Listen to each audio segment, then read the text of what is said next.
अस्सलाम वालेकुम students, I hope आप सब खैरियत से होंगे।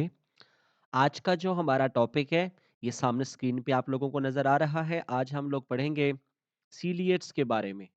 लास्ट लेक्चर में मैंने आप लोगों के साथ सीलिएट्स का इंट्रोडक्शन और उसके 4 प्रोमिनेंट बॉडी फीचर्स को डिस्कस किया था। आज उसके जनरल बॉडी फीचर्स को डिस्कस करेंगे। जनरल बॉडी कैरेक्टरिस्टिक्स ऑफ सीलिएट्स, जिसमें पैरामीशियम लाइक ऑर्गेनिजम्स आते हैं। टॉपिक को स्टार्ट करते हैं। Cilia are generally similar to flagella. अब देखें ना, ये जो सीलिएट्स हैं, ये अपनी बॉडी जो मूवमेंट करते हैं वो सीलिया की मदद से करते हैं। फ्लैजेला की तरह ये वर्क करता है, except they except that they are much shorter, more numerous and widely distributed over the surface of protozoan. अब आप लोगों ने देखा होगा कि जैसे बैक्टीरिया वगैरह में या ज़ू फ्लैजिलेट्स के पास फ्लैजेला होता है, वो बॉडी में बेसल बॉडी एक प्रोमिनेंट जगह से अराइज़ होके एक एक किसी भी साइड से बॉडी से अराइज़ होता है। इसके मुकाबले में जो सीलिया होती हैं, ये फ्लैजेला के मुकाबले में छोटे होते हैं और तादाद में बहुत ज़्यादा होते हैं और पूरे उस सीलिएट्स की बॉडी को कवर करते हैं। Ciliary movements are coordinated so that ciliary waves pass over the surface of ciliates. अब जो ये ciliates वगैरह अपनी मूवमेंट करते हैं with the help of cilia, ये जो cilia है, ये क्या करते हैं, एक वेवी लाइक इनकी मूवमेंट होती है। ऐसे है जैसे अगर आप लोग एक कश्ती पे कोई 20 उस कश्ती को लगा दे, 10 एक तरफ और 10 एक तरफ, तो वो कैसे मूवमेंट करते हैं, कोऑर्डिनेटेड तरीके से एक साथ वो बेंड होते हैं और कश्ती बोट यानी कि आगे मूव करती है। ऐसे ही ये हरकत करते हैं। Any ciliates can reverse the direction of ciliary beating and direction of cell movement. Basal bodies, अब ये एक ऐसी जगह है जहां से सीलिया एलेबोरेट होते हैं।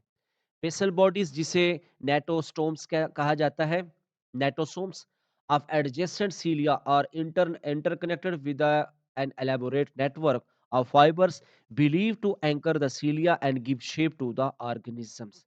अब ये जो नेटोसोम्स हैं, जिन्हें हम बेसल बॉडीज कहते हैं, जहाँ से सीलिया उसकी बॉडी वॉल से अराइज होते हैं और पूरी बॉडी शेप को, उस पूरी बॉडी को कवर करते हैं और ऑर्गेनिजम्स को शेप देने में भी हेल्प करते हैं। Some ciliates have evolved specialized cilia. Cilia may cover the outer surface of protozoan. They may join to form serae, which are used in movement. यहाँ पे वो क्या बात कर रहे हैं कि उस प्रोटोजोन की पूरी बॉडी वॉल को, पूरी बॉडी सरफेस को सीलिया कवर करते हैं और फिर ये एक से ज्यादा सीलिया एक दूसरे के साथ कनेक्टेड होते हैं बॉडी वॉल में और मिलके एक वेवी लाइक कोऑर्डिनेटेड तरीके से ये मूवमेंट में पार्टिसिपेट करते हैं। बाद सामने आ जाते हैं प्रोटोजोन के पास, एनिमल लाइक प्रोटिस्ट प्रोटोजोन, यानी कि अब यहाँ पे कौन से प्रोटोजोन है, सीलिएट्स के बारे में हम लोग पढ़ रहे हैं। Trichocyst are peculiar structures primarily use for protection. They are rod like और oval organelles oriented perpendicular to the plasma membrane. In paramecium, they have a golf tee appearance. The pellicle can discharge trichocysts, which then remain connected to the body by a sticky thread. अब trichocyst क्या होते हैं, ये एक thread like structures होते हैं जो कि सीलिएट्स की बॉडी वॉल से अराइज होते हैं, जो इसको प्रोटेक्शन देने में, एनिमी से प्रोटेक्ट करने में हेल्प करते हैं। Some ciliates such as paramecium have a ciliated oral groove along one side of body. Cilia of oral groove sweep small food particle toward the end of a cytopharynx where a food vacuole forms. जैसे मैंने last lecture में सीलिएट्स के mouth के बारे में बताया था कि उसकी बॉडी वॉल यानी सेल मेम्ब्रेन बॉडी वॉल एक तरफ से किसी भी साइड से अंदर की जानिब धंसी होती है, यानी एक वो ग्रूव बनाती है, अंदर की जानिब दबा हुआ हिस्सा होता है पैरामीशियम की बॉडी में, जिसे ओरल ग्रूव्स कहते हैं, जो कि फूड पार्टिकल्स वगैरह को अट्रैक्ट करता है। जैसे इसके सीलिया पानी में बीट करते हैं, वाटर करंट बनता है, वो फूड पार्टिकल्स को अपनी तरफ अट्रैक्ट करते हैं और ये जो इनका ग्रूव है, जिसे ओरल ग्रूव्स का नाम दिया जाता है, जैसे ही फूड इसके साथ आके अटैच होती है, टकराती है, तो ये उसको अंदर की जानिब इनगल्फ करता है, एंडोसाइटोसिस होती है और फूड वैक्यूल बन के बॉडी के अंदर मूव करती है, यानी उसके सेल के अंदर। When the food vacuole reaches an upper size limit, it breaks free and circulate through the endoplasm.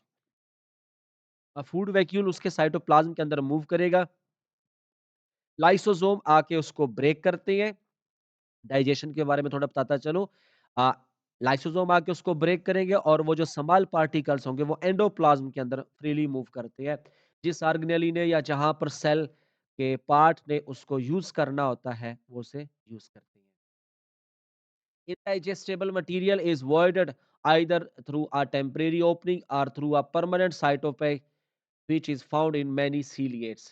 अब यहाँ पे क्या बता रहा है उसकी एक्सक्रीशंस के बारे में। इनडाइजेस्टेबल फूड मटेरियल होता है, उसको बॉडी वॉल से आउट किया जाता है। Free living ciliates prey upon other protists or small animal. Prey capture is usually a case of fortuitous contact. The ciliates diadinium feed principally on paramecium, a prey that is bigger than itself. Diadinium form a temporary opening that can greatly enlarge to consume its prey.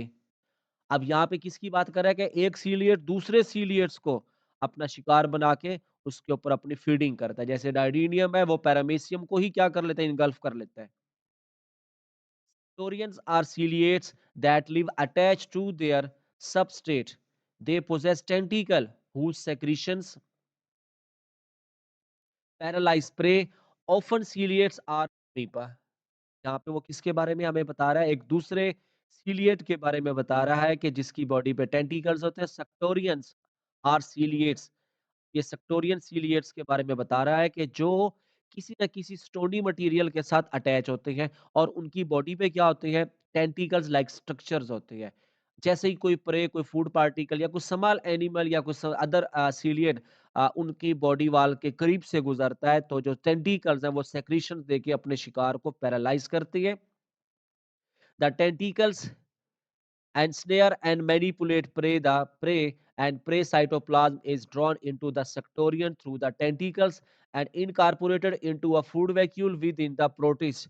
The mechanism for this probably involve tentacular microtubules. अब यहाँ पे वो क्या बात कर रहा है कि जैसे ही कोई प्रे आके उसके टेंटिकल्स के साथ अटैच होता है, तो वो टेंटिकल्स क्या करते हैं, सेक्रीशंस देके अपने प्रे को पैरालाइज करके कैप्चर कर लेते हैं और ओरल ग्रूव्स के ज़रिए अपनी बॉडी में मूव करवाते हैं। तो फ्रेंड्स, यहाँ तक आप लोग इसको रिवाइज़ करें। ये इसका सेक्टोरियन सीलिएट्स के बारे में देखा आप लोगों ने, डायडीनियम के बारे में, उसके बाद इनके ओरल ग्रूव्स क्या होते हैं, ट्राइकोसिस्ट क्या होती है, सिराई क्या होती है, उनकी बेसल बॉडीज़ जिसे नेटोस्टोम्स कहते हैं और इनकी बॉडी पे जो फ्लैजेला के मुकाबले में सीलिया क्या काम करते हैं। ये कुछ बॉडी फीचर्स हैं, इनको रिवाइज़ करें, सामने स्क्रीन पे आप लोगों को नज़र आ रहे हैं। कोई भी क्वेश्चंस आप लोगों के पास होगा, तो आप लोग कमेंट सेक्शन में आके लाज़मी पूछेंगे। अगला जो हमारा टॉपिक होगा इंशाअल्लाह, उसमें हम लोग सीलिएट्स के न्यूक्लियाई को डिस्कस करेंगे। क्योंकि डाइमॉर्फिक न्यूक्लियाई होता है, ये बड़ा इंपॉर्टेंट पॉइंट है। इसको हम लोग एक पूरे लेक्चर में इंशाअल्लाह डिस्कस करेंगे। अपना ख्याल रखिएगा। अल्लाह हाफ़िज़।